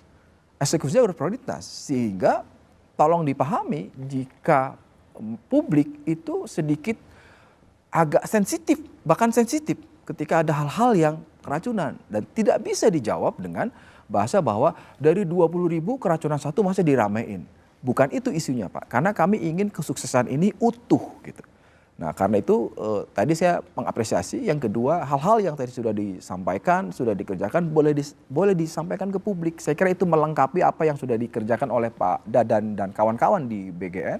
Supaya apa? Supaya makin lama makin clear persoalan ini. Misalnya bagaimana pelibatan publik dalam hal SPPG. Karena isu yang muncul adalah ini dikelola oleh beberapa kelompok gitu. Itu juga harus dijawab. Yang kedua, bagaimana variasi menu. Yang berikutnya adalah bagaimana soal keamanan pangan. Dan yang tidak kalah penting soal rantai pasok. Kenapa? Ketika di sebuah daerah di Madiun, itu ada satu perajin telur asin omsetnya naik 4.000%. Itu baik sekali. Tetapi kita juga akan melihat keseluruhan. Karena kan target dari MBG ini kan menyeluruhkan Pak, bertahap. Kenapa kita menyampaikan itu? Karena di awal kita sempat bertanya, kenapa program dengan program masif ini dengan biaya besar, apalagi jadi atensi presiden. Ini satu hal lagi nih Pak, atensi presiden. itu tidak ada piloting. Kenapa serempak waktu itu Pak 2012? Saya bilang ini berani sekali. Nah bahkan ketika terjadi sesuatu ada beberapa hal yang negatif kan tentu kita balik bertanya. Jadi sekali lagi kacamata ruang redaksi Kompas TV melihat bahwa ini program bagus. Tetapi memang harus betul-betul dilaksanakan bagus. Kenapa? Ini prioritas presiden Pak. Kalau ada program yang besar dan kemudian yang saya dengar ini kesayangan presiden, tentu kepala BG ini juga kesayangan presiden gitu kan. Itu juga harus betul-betul. Nah, dalam konteks itulah harus dilihat. Karena tidak ada satupun dalam konteks orang pemerintah berkontribusi turun langsung memberikan makanan kepada masyarakat. Terus kita melihat bahwa ini program bahaya, tentu tidak. Tapi kita tahu persis dalam soal pengelolaan ada sesuatu yang tidak terjangkau oleh Jakarta, oleh Pak Dadan misalnya. Nah itu juga harus disampaikan. Makanya tadi Mas Amir bilang, tentu disampaikan juga apa penyelesaiannya. Nah saya mau tanya ini mumpung ketemu Pak Dadan. Boleh. Ketika pemberitaan ini terutama soal keracunan dan jadi atensi Pak Presiden Prabowo, saya pengen tahu Pak Dadan pernah nggak misalnya ditegur guyon atau ditegur beneran marah oleh Pak Prabowo dalam konteks ini. Saya ingin tahu aja nuansanya Pak. Jadi ingin membaca seberapa emosional Pak Prabowo ini terhadap program ini. Karena yang kami dengar kan ini program yang sangat disayang oleh Pak Prabowo. Soal makan bergizi gratis dan soal sekolah rakyat. Tentu yang lainnya juga penting. Tapi soal ngasih makan ini buat Pak Prabowo ini sangat emosional. Pak Dadan pernah ditegur nggak Pak? Nggak apa-apa Pak, biar kita dengar juga. Gitu. Nanti dijawab Pak Dadan, boleh lihat saya kembali saudara.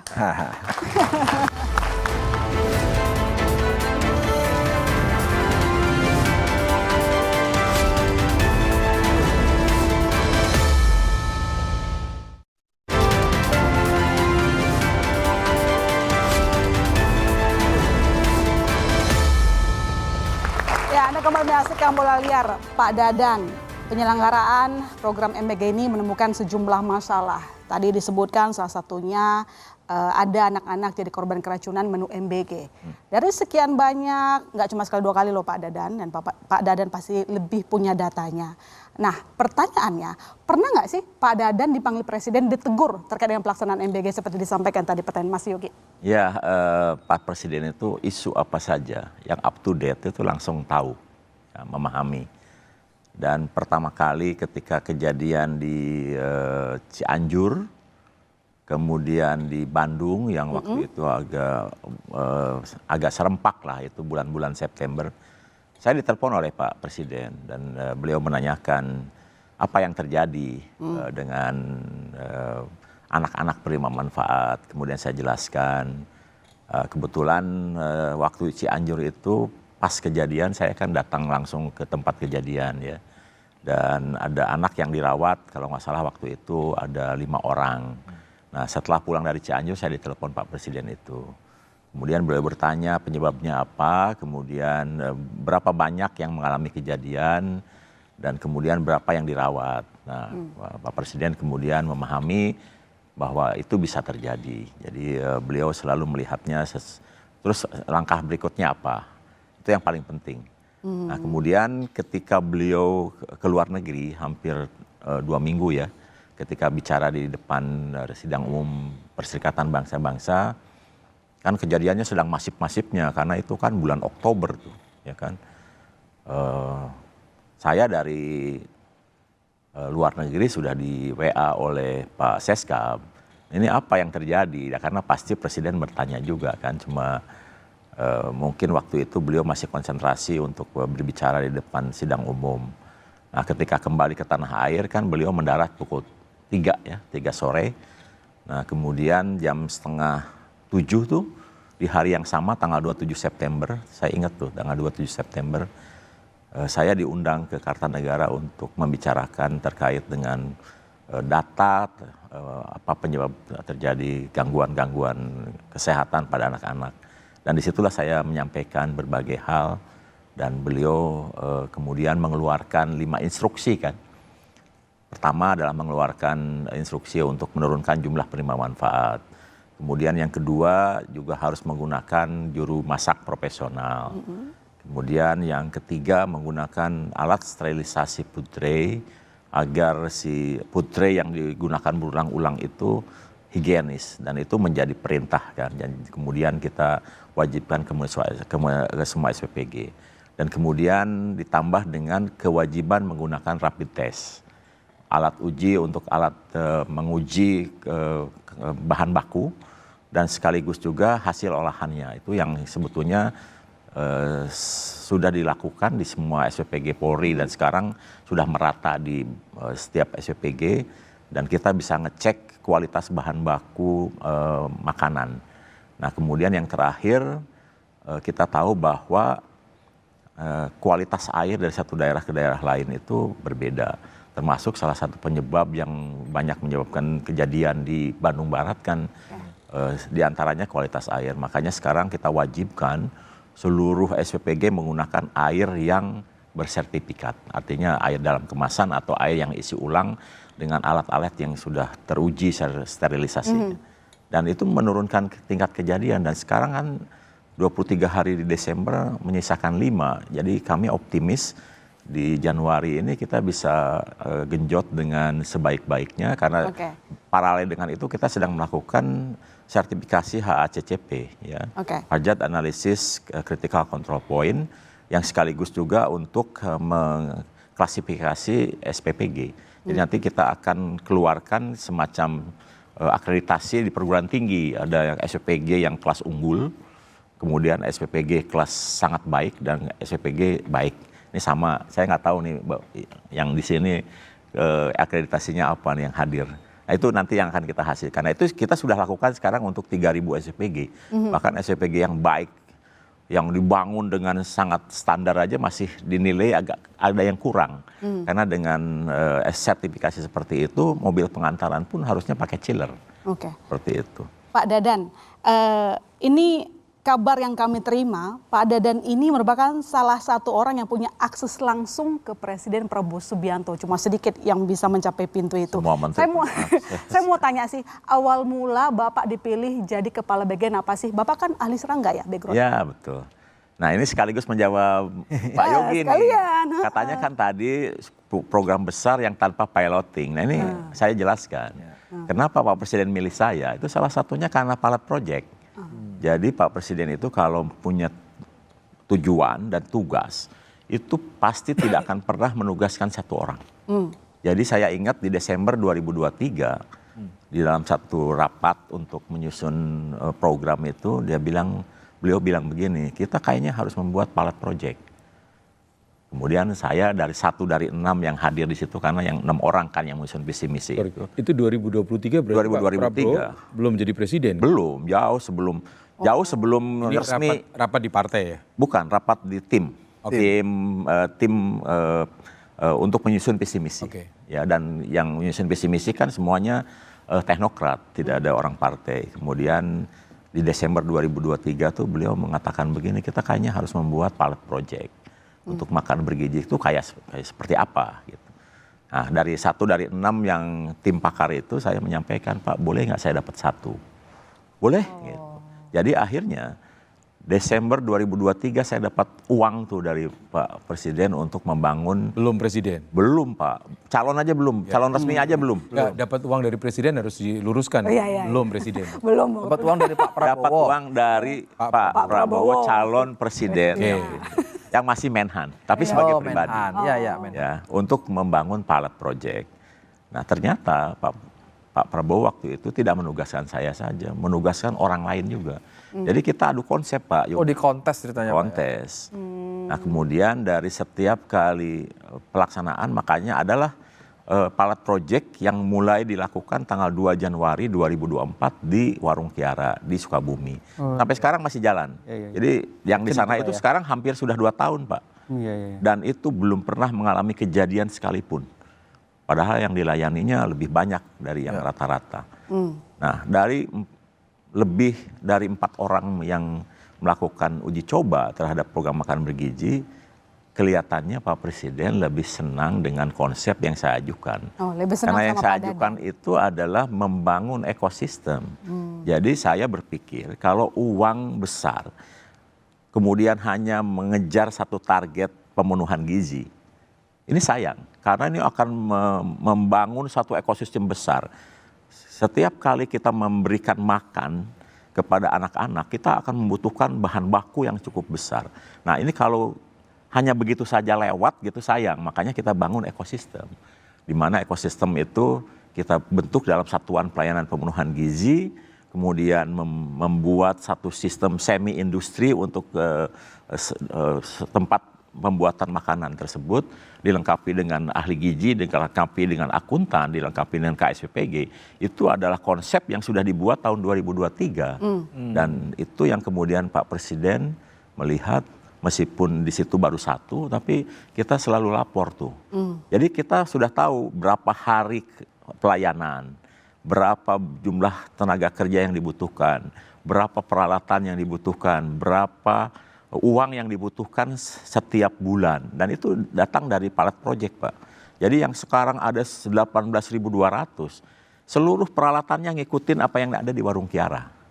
Sukabumi tadi. Di Sukabumi itu. Nah kemudian dari satu pilot project di Warung Kiara, kemudian kita duplikasi di Bojongkoneng, itu yang kedua. Setelah itu kita duplikasi di Tanah Sareal Bogor, itu yang ketiga. Kemudian kita duplikasi di Palmerah, itu yang keempat. Setelah itu kita duplikasi ke kurang lebih 40 di seluruh Indonesia. Nah barulah dilakukan serempak di tanggal 6 Januari. Jadi sebetulnya itu sudah ada proses yang 1 tahun sudah berjalan sebelumnya. Dan cerita itu Pak Dadan kan ini menyampaikan bahwa pilot project-nya sukses. Tapi yang kita lihat di lapangan untuk program MBG sebaliknya gitu. Jadi apa yang mungkin perlu kita evaluasi? Itu saya menjawab juga kan. Jadi akhirnya melihat itu, kemudian Pak Presiden dalam waktu itu baru terpilih bulan Februari.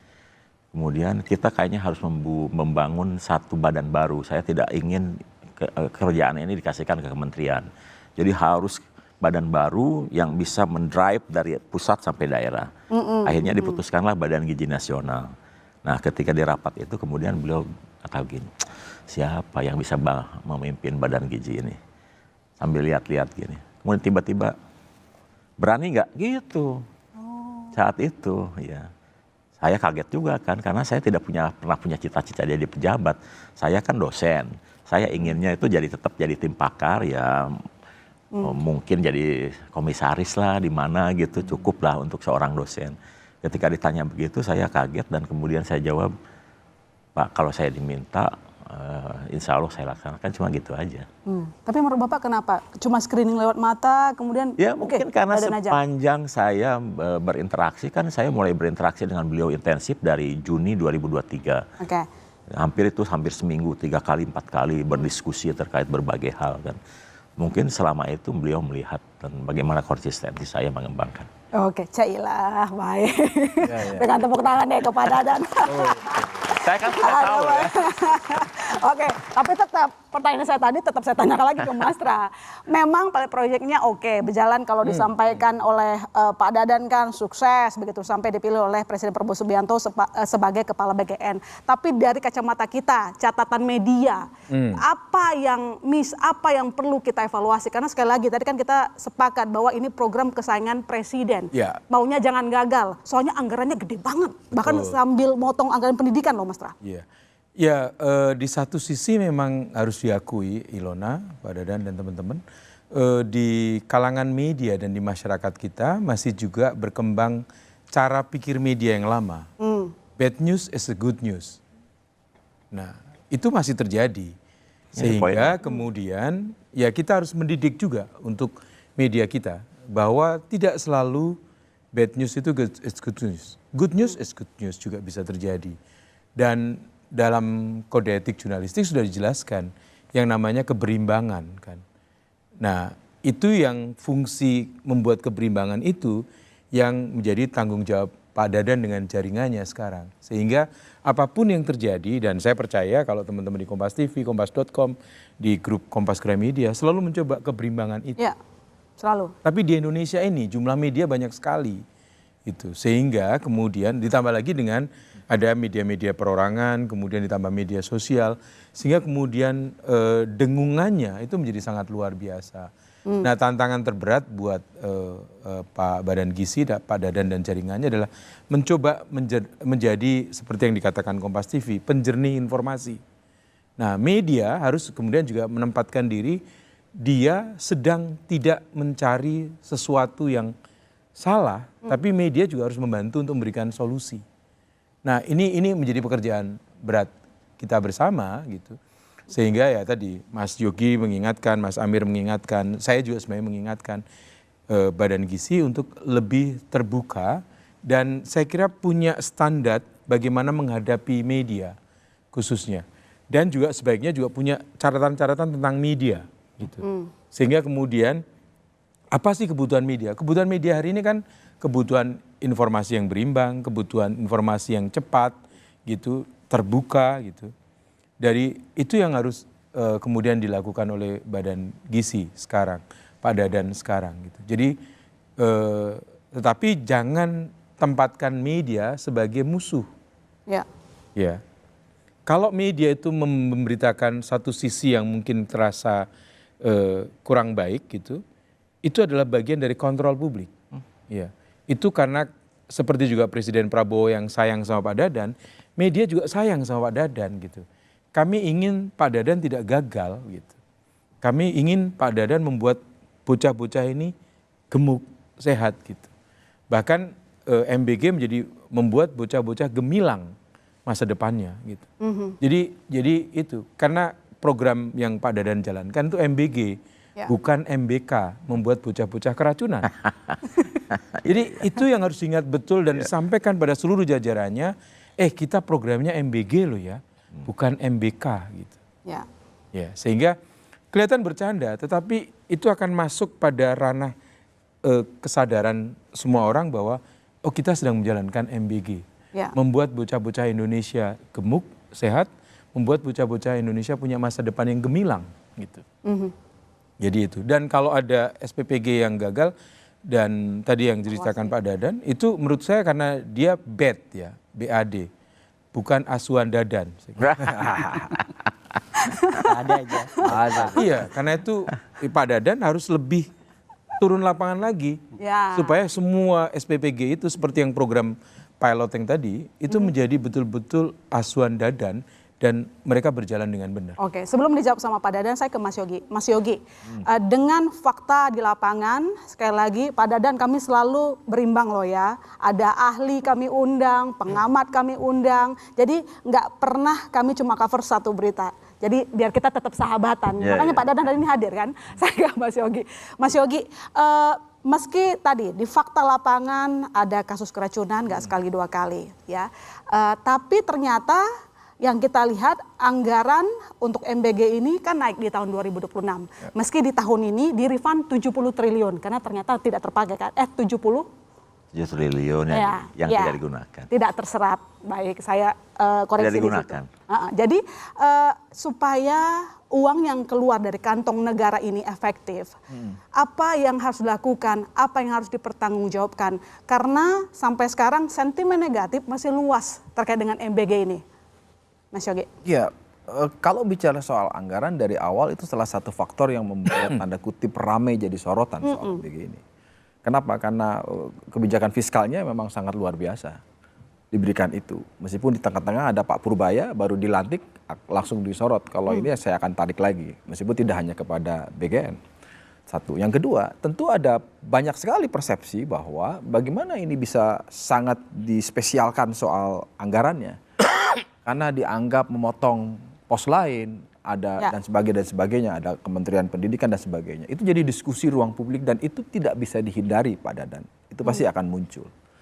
Nah, di luar itu kemudian secara politik, lagi-lagi ini secara politik, kemudian dibaca bahwa ini benar-benar ini program kesayangan Presiden. Dan kita harus maklum, kenapa? Karena pasca pemilu itu kan nggak semuanya tiba-tiba bisa selesai. Nah, sehingga ketika ada program yang ditaruh di panggung depan dan kemudian diekspos besar-besaran, otomatis akan mengundang. Disinilah yang tadi saya sampaikan, kunci dari persoalan ini adalah bagaimana secara efektif dan efisien dalam konteks anggaran dan transparan, serta proper dalam hal teknokrasi. Pak Dadan dan tim di BGN bisa menjelaskan itu ke publik. Bahwa kemudian caranya adalah melalui spektrum komunikasi, iya. Tetapi di luar itu semua, ada satu yang harus diingat. Bahwa dalam konteks kerja-kerja jurnalistik itu selalu pro publik.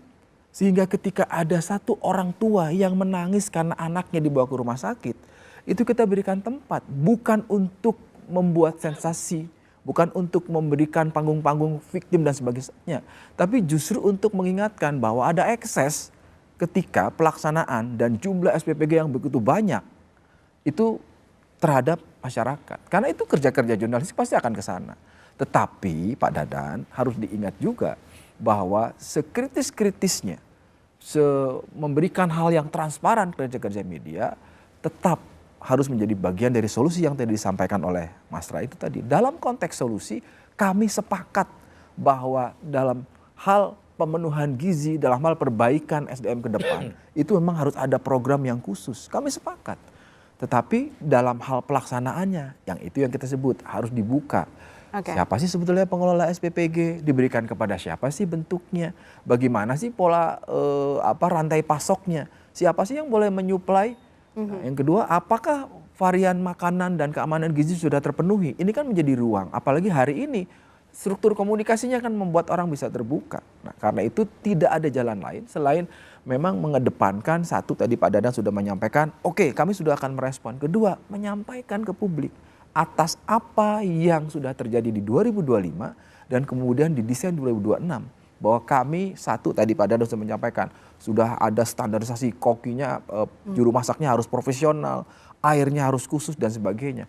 Nah itu kemudian diperbanyak dan saya kira masih banyak sekali faktor yang terkait dengan program MBG ini Pak. Termasuk mungkin sisa limbahnya. Ini kan kalau bisa dikerjakan dengan baik justru akan menambah penghasilan baru. Kira-kira itu Ilona kalau dari kita. Itu harapan kita bersama untuk program MBG Pak. Apa yang buruk di tahun lalu jangan terulang di tahun 2025. Terima kasih Pak Dadan telah bergabung di Bola Liar. Terima kasih. Saudara jangan kemana-mana, isu panas lainnya kami hadirkan. Usai jeda.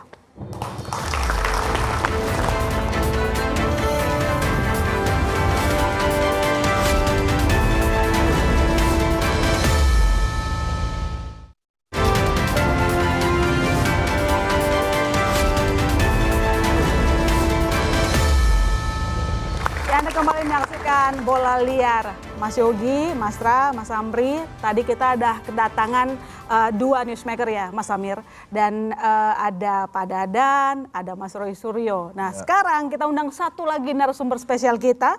Di spesial tahun baru ini saya panggilkan Mas Adi Prayitno, Direktur Eksekutif Parameter Politik Indonesia.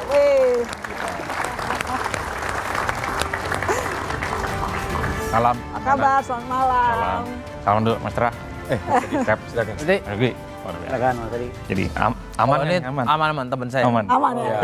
Besti ya semua di sini ya. Oke. Mas Adi tadi udah denger ya bagaimana kita mewawancarai dua newsmakers, ada Pak Dadan, ada Mas Roy Suryo. Mas Roy Suryo sendiri tampaknya belum puas dengan setelah disampaikan ijazah asli Jokowi tetap yakin palsu. Menurut Anda kasus ini, isu ini akan terus berlanjut sampai 2026? Saya termasuk yang hakul yakin 1000% bahwa isu soal ijazah itu akan terus berlanjut hingga di 2026. Karena saya kira ini kan dengan saya tadi berarti. Sama dengan Mas Ra, dengan Mas Yogi, dengan Mas Amir. Bagi saya sederhana karena persoalan ijazah ini sudah memasuki babak baru, yaitu persoalan hukum. Kalau sebelumnya klaim soal kebenaran antara kedua belah pihak itu kan tidak berkesudahan.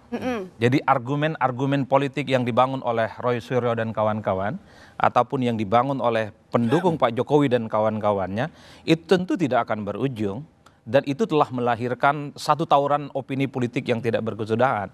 At the end bagi saya yang melihat dari jauh persoalan ini yang bisa memutus mata rantai terkait dengan kekisruhan ini adalah soal pihak yang berwajib hari ini ada di Kapolda. Selanjutnya publik sedang menunjuk kapan kira-kira ini akan dilimpahkan ke kejaksaan. Inilah yang pada akhirnya akan memutus suka tidak suka, pengadilanlah yang akan menjadi trigger apakah pihaknya Roy Suryo atau pihaknya Pak Jokowi yang kemudian dinyatakan sebagai pemenang dan benar dalam konteks ini. Kan itu yang saya sebut sebagai babak baru. Apalagi misalnya kemarin setelah ada pengumuman tersangka terhadap Roy Suryo dan kawan-kawan, publik menganggap seakan-akan dunia sudah selesai terkait dengan ijazah. Tapi nyatanya ini semacam melodrama Drama-drama Korea yang nyaris tidak berkesudahan. Karena ada jurus-jurus baru yang terus bermunculan. Ada gelar perkara khusus, kemudian menghadirkan saksi-saksi ahli yang dianggap meringankan Roy Suryo dan kawan-kawan. Yang ingin saya katakan adalah dari segi persoalan ini, ya tentu hukum yang akan menjadi pengadil segala-galanya. Tapi dari persegi publik yang dilihat per hari ini adalah soal jurus-jurus maut yang dikeluarkan oleh masing-masing kubu. Jadi itu yang kemudian melahirkan apa yang disebut dengan curiosity, rasa ingin tahu kira-kira Roy Suryo ini apalagi nih yang akan dimunculkan. Tadi kan ada wayang-wayang, ada buku, kemudian ada bunga buat Ilona, dan seterusnya. Dan bahkan tokohnya harus diganti kan, bukan lagi. Harusnya bukan Petro. Bukan Petro, tapi yang lain. Itu adalah drama-drama yang kemudian menurut saya kenapa isu yang terkait dengan ijazah Jokowi versus Roy Suryo itu selalu menjadi spotlight dan tentu ini terus menjadi pembicaraan yang menurut saya di 2006 sekalipun ini akan terus berlanjut tidak berkesudahan. Dan rasanya memang itu dipelihara menurut saya sih. 2026 kasus ijazah palsu ini akan terus dipelihara untuk menjaga nyala dari sebuah keinginan, mungkin ada keinginan. Pertanyaannya siapa yang memelihara, Mas Tra? Ya tentu semua pihak yang berkepentingan. Kalau Roy dan kawan-kawan pengennya pasti cepat dia, karena pasti lelah juga. Tapi ada pihak-pihak yang ingin menjaga bahwa ini kasus tetap call tinggi, tetap dalam situasi yang menyala terus, berapi-api gitu. Karena ada tujuan yang ke depan yang ingin dicapai, pasti sesuatu. Kalau saya membaca, kalau ini dibaca sebagai bagaimana intensi misalnya dikait-kaitkan dengan 2029, terlampau jauh Belanda sih menurut saya. Karena pertarungan politik itu di kita memang dipertaruhkan di ujung pertarungan. Soal kompetisi Pilpres, saya termasuk yang juga 1100% yang relatif kompetitif di 2029 the one and only Prabowo Subianto sebagai presiden petahana. Kenapa saya menyebutnya begitu, Mas Adi? Karena coba lihat, ada yang sudah mengatakan bahwa mendukung Prabowo Gibran untuk periode yang kedua. Dan itu kita disampaikan jauh sebelum proses ini harusnya sudah disiapkan gitu. Artinya di tahun-tahun ini pun sudah muncul isu itu. Jadi artinya saya melihat ini sebagai sesuatu yang dipelihara sebenarnya. Untuk menjaga nyala, untuk tetap menjaga top of mind dalam publik. Dipelihara untuk menguntungkan siapa, Mas Ra? Ya tentu saja yang pengen maju di 2029. Ya. Saya melihatnya ini orang-orang baik kubu Roy Suryo dan kawan-kawan maupun di pengadilan nanti, poin utamanya bukan mencari kebenaran, bukan mencari bukti. Tapi ini adalah cara untuk menjaga agar, ini yang saya khawatirkan ya, polarisasi itu tetap terbentuk. Ini saya khawatir betul. Harusnya kasus seperti ini itu tidak dibesar-besarkan. Jadi mau ini nanti palsu atau ini asli, tetap masyarakat kita akan terbelah. Sebenarnya kan sudah dijawab ya secara legalitas maupun administratif oleh para pihak yang kompeten atau punya otoritas di situ. Jadi poin di sini yang sangat mengkhawatirkan bagi kehidupan ekonomi, politik, sosial, budaya kita adalah soal bagaimana kita ternyata masih memelihara yang namanya polaritas tadi ya. Echo chamber sudah terbentuk, kubu A dengan kubu B akan tetap pada prinsipnya, akan tetap pada kebenaran yang dia yakini sejak awal.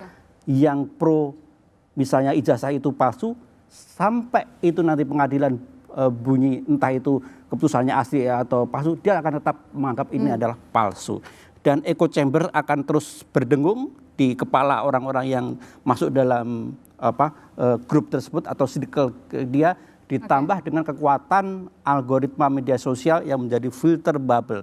Filter bubble itu seperti kacamata merah yang dipasangkan ke kita oleh algoritma media sosial dan lain sebagainya, agar kita hanya melihat merah saja dunia kita. Seperti itu pengandiannya. Jadi ketika filter bubble terbentuk di media sosial bahwa ijazah Jokowi palsu, dan itu dipasangkan kepada mata kita, disodorkan dengan algoritma kita, maka apapun bukti pengadilan yang nanti diputuskan, mereka akan tetap menganggap bahwa ijazah Jokowi itu palsu. Itu adalah itu yang bahaya. Tadi saya sebut kenapa dipelihara, karena memang mengarah pada satu top mind gitu, ya, top betul, of mind Mas. gitu. Jadi padahal penyelesaiannya sangat mudah. Kita punya pengalaman baru saja Hakim Konstitusi Asrul Sani yang ijazahnya juga dituduh palsu. Asrul Sani tampil dengan elegan, dia jelaskan posisinya, dia tunjukkan aslinya, selesai. Semuanya selesai. Kita punya pengalaman dengan Barack Obama yang juga punya kaitan dengan Indonesia sebagai Barack kan. Dan dia tampil elegan, selesai gitu. Ini memang tidak, karena sedang tadi yang Mas Amir sebutkan echo chamber, untuk kepentingan apa? Bukan kepentingan saat ini, pasti kepentingan ke depan gitu loh. Dan yang disampaikan Mas Tra tadi itu relate dengan teori the oxygen of amplification. Jadi memang benar-benar orang-orang kelompok-kelompok ini membutuhkan oksigen untuk menyalakan apinya Mas Tra tadi. Dan itu sengaja untuk membuat api tetap menyala berkobar-kobar sampai tahun 2026. Ini yang kita khawatirkan sebenarnya. Dan mungkin Roy Suryo dan kawan-kawan tidak akan pernah ditindak secara tegas. Karena kalau ditindak secara tegas, selesaikan misalnya kemudian diadili dan sebagainya, masuk penjara, ya dia akan titik di situ, apinya padam. Oke, baik. Mas Yogi, soal ijazah kalau kita panjangin nggak kelar-kelar kita bahas ya gitu. Tapi Mas Yogi di tahun 2025 kemarin, nggak cuma MBG, tidak hanya soal ijazah, kita bicara utang wush. Dan yang terakhir juga ada bencana Sumatera, ya, yang masih jadi perhatian publik. Kemudian kemarin sempat panas sekali tunjangan DPR, demo di DPR, di mana anak-anak muda menyuarakan keberatan, mengkritik kinerja. Kira-kira di 2026, mana yang mungkin masih akan menjadi concern masyarakat Indonesia? Gini, hari ini itu masyarakat itu dihadapkan banyak sekali persoalan. Banyak sekali isu muncul dan sebagainya. Sampai drain, Mas. Ada orang ke psikolog gara-gara berita Artinya negatif. kalau ditanya masyarakat mana, pertama kalau kita mengacu kepada program pemerintah, kita akan bicara soal MBG. Kenapa? Paling tidak penerima manfaatnya aja menjangkau kepada mereka. Yang kedua, tentu akan bicara juga soal ijazah ini. Orang udah terlanjur 4 tahun. Kemudian orang berharap selesaikan di mana? Tadi udah terbelah diametral itu tadi. Ketika terbelah diametral, kita tidak bermain pun, ya kan? Sekarang sudah ada media sosial, ada omles media, semua juga akan main. Nah, justru kita hadir itu untuk isu-isu tertentu adalah menjadi clearing house of information. Dengan dasar kerja-kerja profesional jurnalistik, kita mendekati itu. Ya itu tadi saya sampaikan, harus masuk ke pengadilan. Kalau sampai nggak ke pengadilan, kita bisa bertanya dari perspektif ada apa ini, siapa yang bermain. Banyak sekali sudut pandang baru. Sehingga aktor utamanya bukan lagi soal Roy Suryo atau Joko Widodo, tapi jangan-jangan ada kekuasaan atau siapapun yang bisa mengatur bahwa ini tidak segera dilimpahkan ke kejaksaan, ini tidak segera masuk ke pengadilan. Nah kebutuhannya apa? Makanya tadi saya bilang ke Mas Amir dan Mas Tra, ketika bicara ini ada yang butuh dan sebagainya. Oke, clear. Tapi pertanyaannya untuk apa? Kan harus dijawab juga. Untuk apa? Bahasa paling gampang ya pemilu, perebutan kekuasaan. Mas Adi tadi bilang terlalu jauh Belanda gitu. Tetapi hari ini jarak jauh dekat sama aja kan? Iya. Artinya apa? Pemilu yang diatur periodikal per 5 tahun, itu bisa keluar isu kok percepatan pemilu, dan hari ini muncul. Tidak ada yang tidak mungkin dalam situasi seperti ini. Tugas kita adalah mendudukkan perkara semaksimal mungkin, memastikan bahwa penerima informasi itu mendapatkan pasokan yang benar. Nah dalam situasi tertentu kita tentu tidak bisa berharap kepada satu sumber. Makanya tadi saya bertanya berkali-kali, ini kalau sampai pengadilan, nggak sampai pengadilan, yang kita serang adalah ya negara. Kenapa kamu nggak bisa dorong bahwa ini sampai ke pengadilan? Kenapa kejaksaan nggak segera dilimpahkan? Tanya ke polisi, kenapa sudah menetapkan tersangka tapi nggak kunjung juga diserahkan kepada dilimpahkan ke kejaksaan dan pengadilan? Karena satu-satunya kita memberikan pendidikan politik dan pendidikan hukum kepada masyarakat adalah sudahi kegaduhan yang tidak produktif menurut Mas Amir dan Mas Tra ini itu ke dalam pengadilan. Ya, Mas Adi, memberikan pendidikan politik kepada masyarakat itu yang harus dilihatkan oleh negara. Tapi menurut Anda sendiri, dengan berlarut-larut salah satu contoh kasus ijazah Jokowi ini, apakah memang sengaja dipelihara? Singkat saja, Mas. Kalau saya sih harus melihat sesuatu yang sifatnya prioritas, apalagi di sini banyak anak-anak muda dan mahasiswa. Kita itu menghadapi satu situasi yang sering disebut sebagai fenomena post-truth. hal-hal yang sifatnya faktual dan objektif sekalipun itu masih diragukan. Kejaksaan diragukan, kepolisian diragukan, UGM diragukan. Itu efek dari apa yang disebut dengan dunia digital yang berlimpah. Ini yang melahirkan apa yang disebut dengan teori-teori komunikasi politik sebagai bandwagon effect. Jadi siapa yang kuat mempengaruhi publik, apakah asli, apakah palsu, dialah yang kemudian akan menjadi jarum suntik jam yang kemudian akan menebalkan satu keyakinan soal ijazah asli yang sesungguhnya. Jadi secara administratif dan faktual hukum adalah segala-galanya. Tapi publik punya preferensi per hari ini siapa yang sebenarnya salah dan kemudian benar dalam konteks ijazah itu. Itulah yang saya sebutkan sebenarnya di awal Ilona. Agak buang-buang waktu juga sebenarnya kita bicara tentang ijazah karena nggak ada feedbacknya terhadap masyarakat secara umum. Apakah kalau nanti kelihatan ijazah asli ataupun palsu, pertumbuhan ekonomi langsung 40%? Apakah kemiskinan bisa berkurang? Tidak. Apakah korupsi bisa dihilangkan? Tidak. Justru yang perlu mendapatkan concern itu adalah ketika program-program prioritas pemerintah butuh atensi, butuh pendampingan soal MPG, soal Koperasi Desa Merah Putih, sekolah rakyat, soal bagaimana keberpihakan kita terhadap persoalan-persoalan di Sumatera. Itu menurut saya jauh lebih penting dibandingkan dengan isu yang lain. Tapi kalau ngomong begini per hari ini, itu dianggap jenis termol jilid baru. Itu repotnya masyarakat kita dihadapkan pada persoalan yang cherry picking, sangat judgmental, menghakimi seseorang dengan argumen-argumen pendek, potongan-potongan video, berita-berita singkat, dan kemudian dijadikan sebagai kesimpulan untuk menghakimi orang. Saya beberapa waktu yang lalu ngomong di Kompas TV, di Kompas Cetak, ataupun Kompas.com ketika bilang, ayolah secara rasional kita beralih pada isu-isu kebangsaan yang sangat substansial. Langsung dimention jenis termol baru. Lahir dari Ciputat dan orang Madura. Ampunlah kita.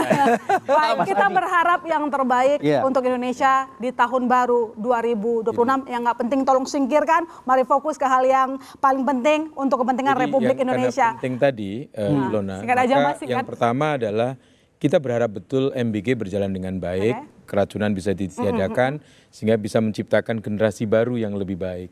Yang kedua, kita sedang masuk pada era yang namanya kalau dalam filosofi Jawa disebut sebagai masa kolobendu. Dalam kolobendu itu ya segala yang terjadi adalah kegaduhan, ketidakpercayaan kepada aparat penegak hukum, ketidakpercayaan antar masyarakat gitu. Nah, kapan kolobendu akan berakhir kita tidak tahu, tetapi yang terjadi memang hanya pergantian-pergantian kekuasaan. Tetapi rasanya kalau bendu masih ada. Baik, terima kasih Mas Ra, Mas Adi, Mas Yogi, Mas Amir. Dengan demikian saya Mas Isel Tarigan pamit. Sampai jumpa di Bola Liar